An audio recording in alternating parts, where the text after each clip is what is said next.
I think that's what people love so much about this character is that even though I don't relate to them 100%, there's qualities in Peter Parker that all of us can relate to at some degree. Welcome to the Multiverse.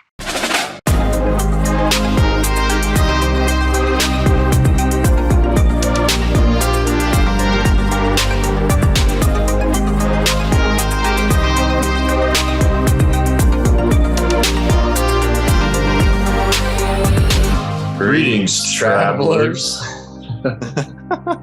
Well, we tried that. It's nice, but maybe next time.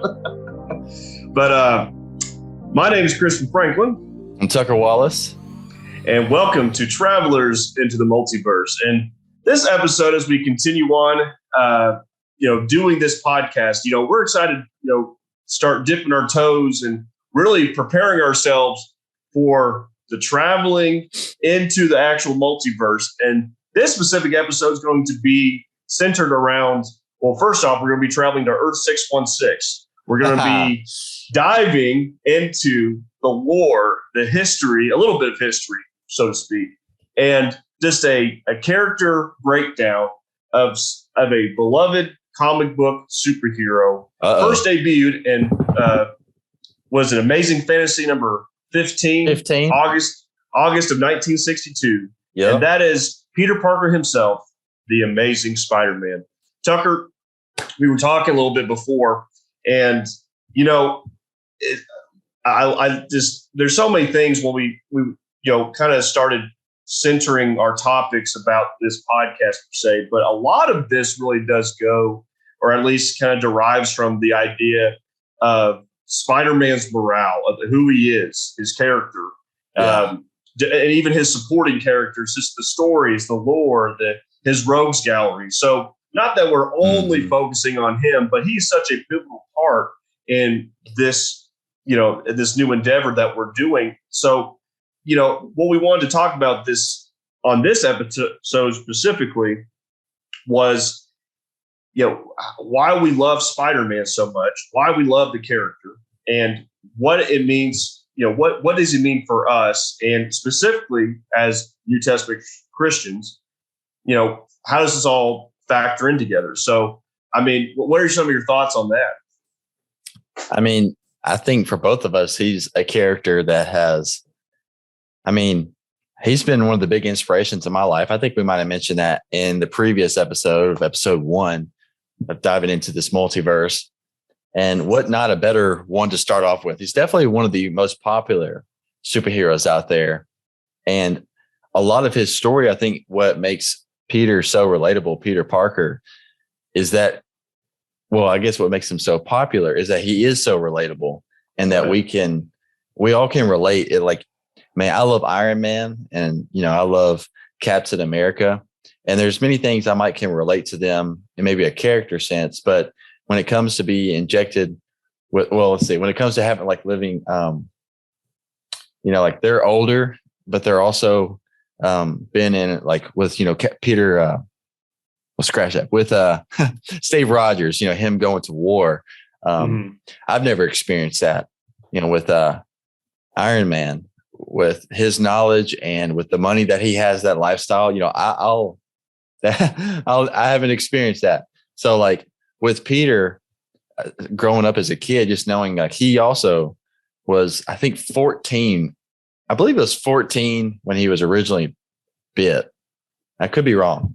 Yeah, I think some variations, right? Since we're in the multiverse here, different iterations of the character, I believe 15, 16. So, he's a teenager, but he's young. He's young, he's immature, so to speak. So, that's what's so interesting about the character is that when we look at some of these big names in Marvel Comics or DC, they're mostly, older, I shouldn't say older, but around their 30s or 40s, that sort of thing. But to see a teenage superhero in the mainstream, A-list names in Marvel and DC and so on and so forth, it's kind of inspiring a little bit. It gives us younger people a name, to look, I shouldn't say look up to, so to speak, even though we're both in our 20s. But even at the time, though, growing up, it's like, wow, Spider-Man's not that much older than me. Peter Parker's not that much older than me. And he's awesome. He's having all these crazy adventures. He's fighting all these awesome, well, I say awesome, but, very even dangerous, lethal villains, and so that's something about the character that is so, I agree 100% with you. So interesting.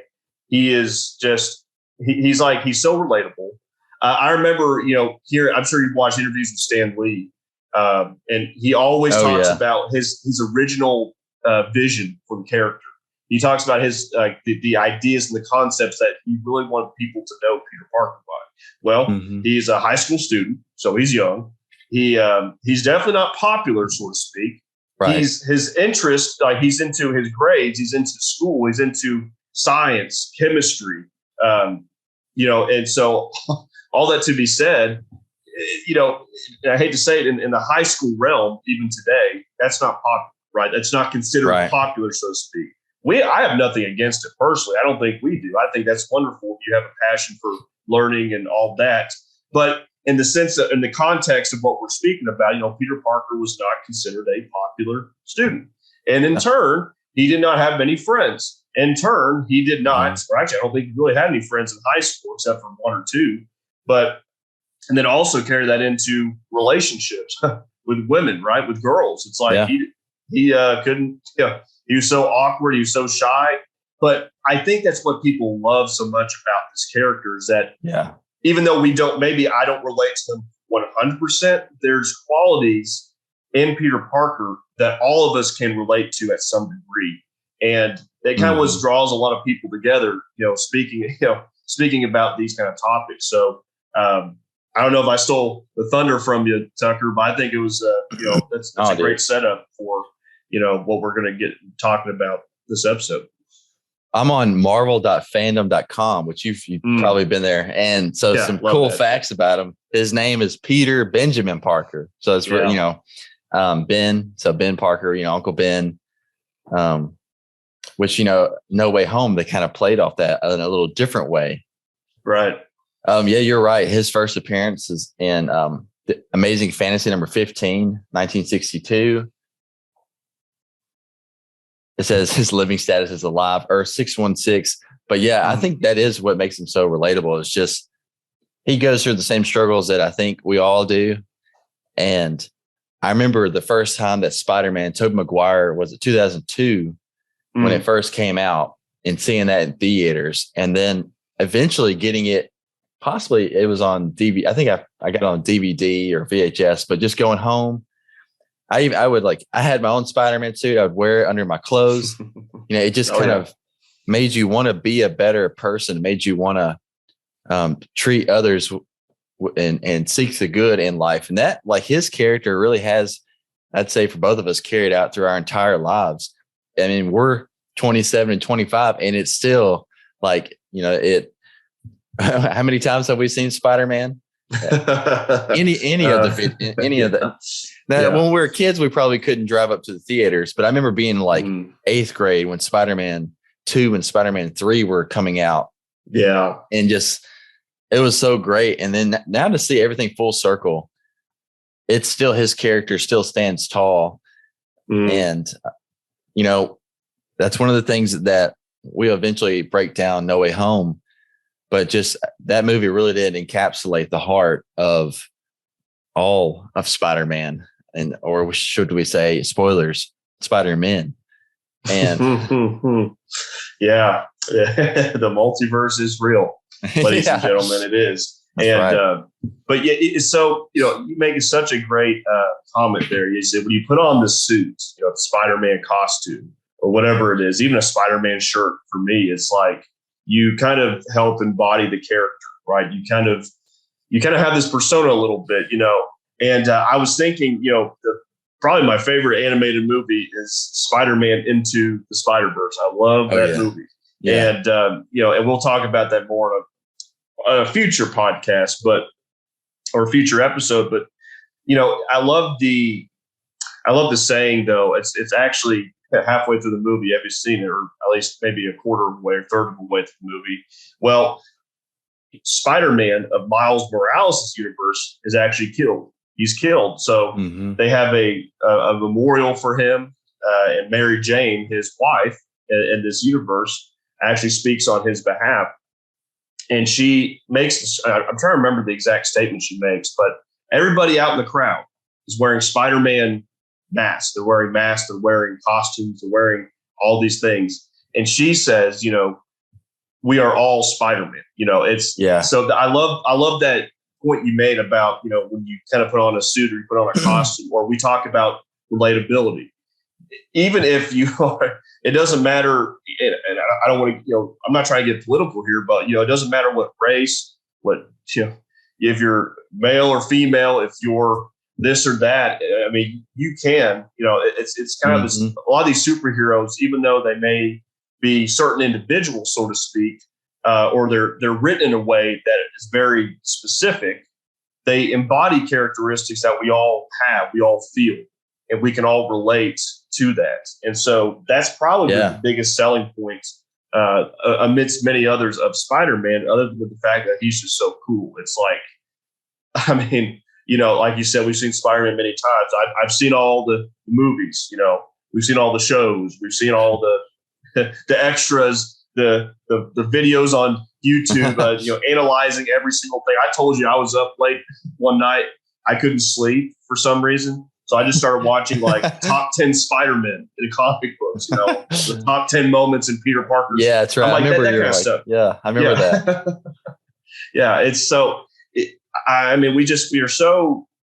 We're so taken back by this character, and not that we don't appreciate other superheroes. We'll definitely be jumping multiverses and tapping into those. But I know that Tucker and I specifically, we've talked so much about Spider-Man, and it's just because of obviously the relatability to it, but the lessons, what the content put out to the media and how he's portrayed is just so it's different.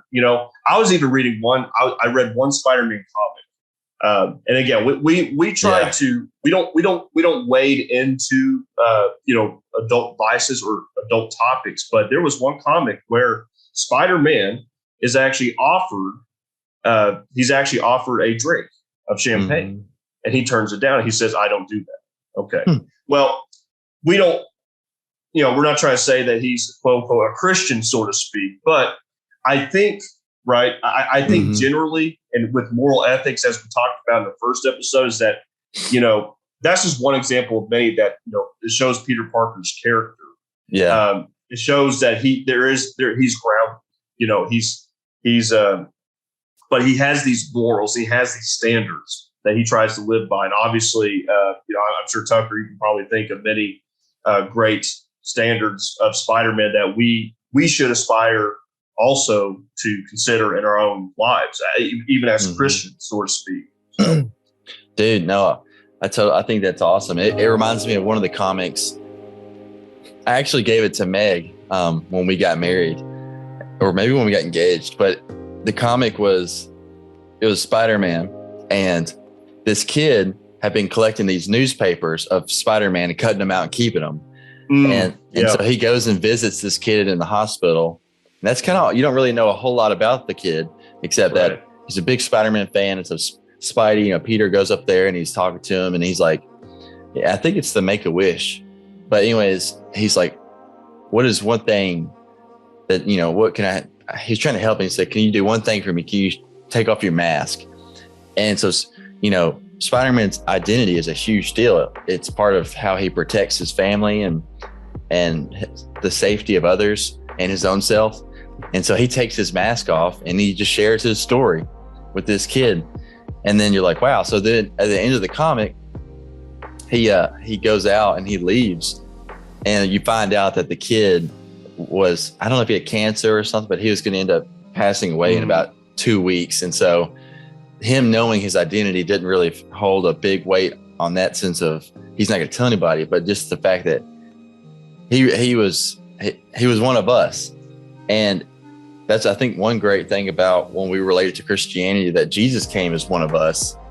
And, although he was perfect and he never sinned, he went through a lot of the same struggles that we did. And so think that's one thing cool. But I wanted to, while you were talking, I looked up that Mary Jane quote, and it says, my favorite thing about Peter is that he made us each feel powerful. We all have powers of one kind or another, but in our own way, we are all Spider-Man, and we're all counting on you. And that made me think of Ephesians 4, just kind of talking about how we're to walk worthy as Christians of the calling, and with lowliness and gentleness, with long suffering, bearing with one another in love, and endeavoring to keep the unity of the Spirit and the bond of peace. And, you can go on, but like just with what MJ said about how, what Spider-Man made us all feel, we all have the powers of one kind or another. And so I think it's one thing that you and I both have loved, especially one thing that's carried throughout my life is that's the kind of the heart of superheroes for me, is like everybody has a gift or something that they're good at, and you can use it however you want, whether it be for the good or for the bad. I was actually listening to something this morning that I sent you, and I texted you, as a sermon by Dan Winkler, and it was like 7 things that keep you motivated. And Dan Winkler is a gospel preacher, and he was just talking about, like, what is one thing that you love to do, and the second thing was, what is one thing, I don't know, it was 2 different ways, but it was just like he was trying to say, like, whatever that you're good at and love to do, use that for the good. And I think that's what Spider-Man has to choose, which in his origin story, we all, whether it's through the comic book kind of iteration of the original way of his origin story, or even played out within Spider-Man or the Amazing Spider-Man, or even which we've talked about over the phone, Christian, is like the Spider-Man MCU franchise in itself is almost its own origin story instead of just one movie, the entire thing. And if you kind of relate that to the comics, even though it doesn't follow exactly, it's kind of similar. So in the comics, we know that he went out and tried to kind of use this for money. And I think actually was on TV, tried to get into that. And then it all ended up coming full circle when the man, I think, broke into the house in the comics and killed Uncle Ben. Was that right? So it really does depend on the variation there. Obviously in Spider-Man 2002 and the Amazing Spider-Man in 2012, Uncle Ben is actually out really minding his own business. And then in 2002, he is carjacked, but he, obviously if you watch, Spider-Man 1, Spider-Man 2, Spider-Man 3, you kind of start forming the whole origin story there. But then in Amazing Spider-Man 2012, Uncle Ben actually tries to stop the thief, I think you might have a better recollection of it, but he tries to actually subdue the thief that stole from the gas station. But then, and so he tries to take the gun away, but gets shot. So it's very, very tragic. And then, and I think Ultimate Spider-Man, actually, the burglar does come into the house. He does. And Uncle Ben says, look, you can take what you want, but we don't have anything. You might have more than we do. I remember him vividly saying that in the comic. And then he gets, unfortunately, he gets shot. But, I was going to say real quick, MQT, if I can say that right, movie quote time. Oh, I finally kind of trademarked it. MQT. Yeah. MQT. All right. Yeah. If you listeners have something better, please let us know. Yeah. All right. Well, this one now, this is the second episode of our MQT. So who said it? MQT. So what we want to hear from you guys. And one of the things we want to do with this is just, if this is your first time listening, is this is a way of engaging with our audience. And we're going to share a quote from a superhero movie / TV series. Not going to say which one, but I think last time was, we used one from a movie. And so we want to be able to open this up to whether it be a comic. We could even say comic. I know that kind of gets a little deeper, but mainly I guess we'll stick to movies, TV shows. So whatever the quote we're about to say is, tag us on your stories, whether it be Facebook, Instagram, or even on the comment section on YouTube, and let us know who said this. And so the quote is, we don't live in a world that's fair. We live in this one. and I'm doing everything I can to make it a better place. Mm. All right. So that is MQT. Let us hear from you and let's have some fun. Absolutely, man. Yeah, definitely let us know. Tag us in stories. Yeah, all that stuff. We'd love to hear from you. But yeah, kind of moving on here. One of the before we start to conclude, we may have to do a multi-part series on this. I don't know. There's so much to Spider-Man, but I think probably my personal favorite aspect of Spider-Man. I think many people can attest to this as well. Yeah. Is that he is somebody, Peter Parker tries to do the right thing. And sometimes he doesn't. There are times he does not. But most of the time, he tries to do the right thing no matter what. And it actually does not work in his favor a lot of the time, called consequences. There's a lot of consequences to his life. And when he tries to do the right thing, or he tries to live a double life, so to speak. And so it just never works out for him a lot of the time. He has moments of happiness. He has moments that things do work out. But it's just so interesting, like being a high school student, having to learn this responsibility after such a tragic event in his life, and taking those gifts and those things which he has been bestowed, and utilizing those for the betterment or the good of mankind and fellow men. But you see where I'm going with this. Sometimes, and a lot of different superheroes face this as well. And it's not just Peter Parker, but he stands out so much because he just, again, I like what Tucker says. He originally is trying to gain reward from his talents, from his powers. He's trying to gain, whether it's on TV, whether it's wrestling for a few $1,000s. He's trying to utilize and exploit his powers for personal gain and reward. But now we go into Spider-Man. He actually has, he's adopted this persona. He's going to utilize his powers to become a superhero. But now we start to see throughout the comic book stories, whether even TV series and all of that, we see when he tries to do the right thing, when he tries to help his fellow man, it almost always never goes well for him, even in his own personal life. He has to sacrifice certain things. He has to give up things. And so, Tucker, like kind of playing off this point here, what as Christians, as New Testament Christians, what does that mean to you? Like, how does that correlate? Dude, I mean, literally just thinking, as you said, how one of your favorite things about Peter being Spider-Man is that a lot of the times his whole theme, he doesn't come out on top. As he tries to do the right thing, it actually ends up hurting him. And as we see in No Way Home, as we see in Spider-Man 1, 2, 3 with Tobey, and then with Andrew Garfield in 1 and 2, like when he tries to do the right thing, each of these Peters, Peter 3, it affects their life, whether it might not always come out on top. But one of the things that it relates to me as a Christian, and I think of Matthew 5, chapter 5. If you do look at the Beatitudes, when Jesus is talking, he's up on the mountain. It's in verse 1. And seeing the multitudes, he went up on a mountain. When he was seated, his disciples came to him, and then he opened his mouth and taught them.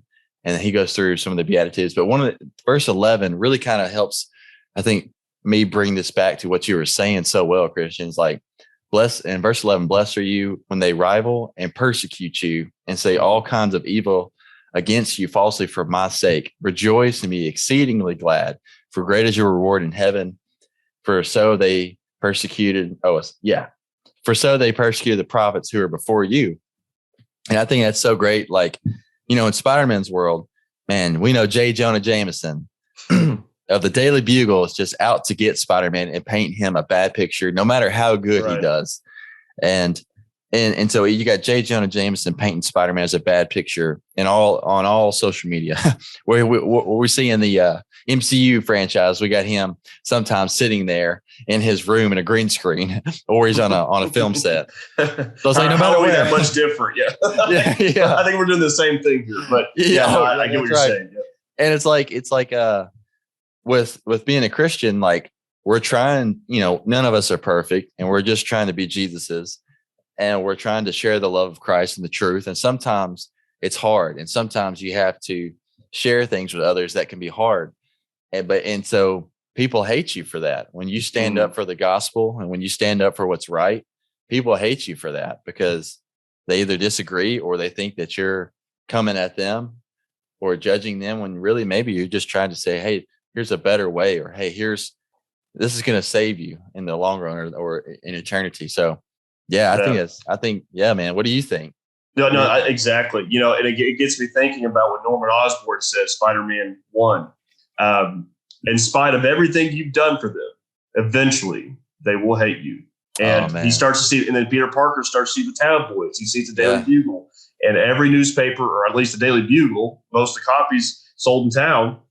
Guess what? The headlines, Spider-Man menace, right? He's a threat to the city. And so it's not necessarily, and I don't mean to say like my favorite part about Spider-Man is him suffering, but it's what, that'd be a little bit dark and a little bit morbid here, but but the whole point is like, think about 1 Peter chapter 4, verse number 16. It's actually one of the very few verses that has my name in it. But 1 Peter chapter 4, verse number 16 says, if any of you suffer as a Christian, let him not be ashamed, but let him glorify God on this behalf, or based on your translation, in this manner, right? So there's going to be suffering. There's going to be hardship. And especially, like Tucker beautifully stated, when you are trying to do the right thing, when you're trying to live your life, you're trying to live faithfully unto death, Revelation chapter 2, verse number 10, there are going to be consequences. And we're not talking primarily spiritual, but just on earth, right? Yeah. Matthew chapter 5, there's obviously going to be wonderful spiritual blessings, even Ephesians chapter 1, 3 through 14. But when you actually look at it, we're not trying to discourage you from, if someone wants to become a Christian, absolutely. We definitely encourage that. But we are wanting to be realistic with the viewers. We want to be realistic in the sense that, even though a fictional character, it does bring some kind of realization to what we are trying to do as Christians. And so I think of many of us, I'm sure many of us have had times in our lives where we're like, why am I trying to do the right thing? Why do I need to do this? Right? Why am I given this? I should choose option B over option A because option B is going to be better for me. Right. Yeah. But that's what Peter Parker, he almost always chooses option A. In turn, it almost cripples him, and sometimes physically, but also it almost ruins his life, or at least it hinders it, right? Yeah. But he always bounces back. He perseveres. He keeps going, and it's like 2 Timothy chapter 4, verse 7. I have fought the good fight. I have run the course, or I've kept the course. He keeps going. That's Paul speaking to the young evangelist Timothy, but Peter Parker is trying to do the exact same thing. He's just trying to do the right thing. He's sticking with it, even after everybody dogs on him, so to speak. The world starts to hate on him. He's still, in some variations, he's well respected. Others, it's like in No Way Home, Matthew Murdock says, you still have a court of public opinion. Even though you've dodged your legal troubles, you still have a court of public opinion. So I think it's just, Peter Parker is such an inspiration to us in that regard of what he tries to do. I guess one person really can make a difference. Spider-Man 3. Stan Lee there, then his man, that was kind of actually real quick note, and Stan Lee, he's the one that created Spider-Man. Yeah.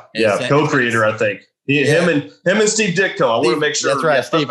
That's right. Yeah. We saw all the Easter eggs in No Way Home, the spray paint, and I feel like we could talk about this in multiple episodes, which we might have to do that. Even going through like each trilogy, which I guess we couldn't say Andrews is a trilogy yet. Maybe one day they will actually do an Amazing Spider-Man 3. Sure, I'd love that. They could have my money. They could have my money. Take my money. But for this episode, I love that we were able to break down the heart of Spider-Man and to be able to relate and say, in a sense, we're all, like MJ said, we're all Spider-Man. You know, we all have the choice to do what's right. We all have the choice to make decisions that can affect people for the good or for the bad. And even relating that to as Christians, Christian Franklin, as Christians, we can make that choice as well. But guys, until this is going to wrap up this episode, as we've traveled into this multiverse, we know life gets confusing. We also know life can be a lot of fun. And so we want to live for our purpose and also enjoy each other while we do that. So until the next time, until we see you again in the next universe, Christian, there's, like you said, there's 2 words that we want to tell you guys, that we tell each other on the phone when we get through talking geek stuff. And what are those 2 words, Christian? I love these words. Sorry. I'm getting so excited. Travel on. Travel on, my brother.